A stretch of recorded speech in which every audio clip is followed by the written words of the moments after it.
to help recognize innovation, I really started the Blue Beauty conversation from a genuine spark of inspiration where I learned that, or I heard, kind of heard this concept of companies going blue, where they would actually use their company to not only be green, like be going a step beyond green, but actually working to find ways to make a positive impact on the environment through industry. And specifically because we're in the beauty industry, through the beauty industry, and that's where Blue Beauty, the term Blue Beauty came to me, really kind of going the step beyond green beauty. Prior to that, I was really focused on green beauty, thinking about sustainability and ingredients, and Blue Beauty taking that one step further and looking at, giving back to the environment, trying to, you know, repair damage and make progress and make companies in general be better, as they should be and as they must be. I really feel like this is an imperative for all companies to consider going blue in all the different ways that they can. There are endless ways, and it is getting easier and easier to do that with amazing platforms to help us companies, offset our carbon emissions, better packaging options, all of these things. But when I started, Project Blue Beauty at Beauty Heroes, it was really to take a moment to recognize brands who were putting these initiatives in place and had them in place for a while. I think the origins of the green beauty movement really were coming from this sort of blue place where they wanted to make a positive impact on the planet, on the environment, on consumers' lives, and create companies for good.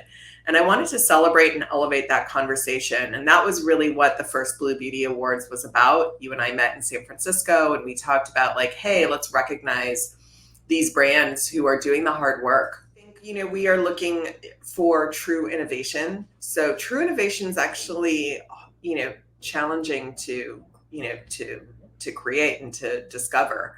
So there are some really great companies, and I think what we focused on was what are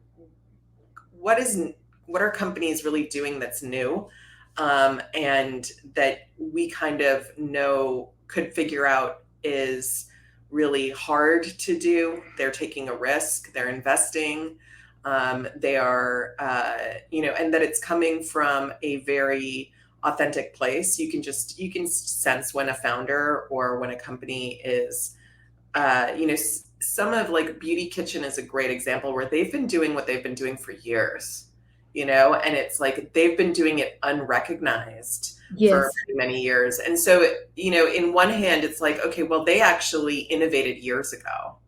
And now it's interesting. And, they've actually got a model that works. Upcircle is another a great example of this, where they've been doing this from the very beginning, and so it's really wonderful to see. Innovation maybe has started years ago, and nobody was interested in Yeah. it, Yeah. um, and Speaking now, about that, do you yeah. see like dynamics last years? Do you see the dynamics, how it's like the innovations in this sustainable? Yeah, well, I'm excited to see what's going to happen this year because, I think the stakes are getting higher. The challenges, and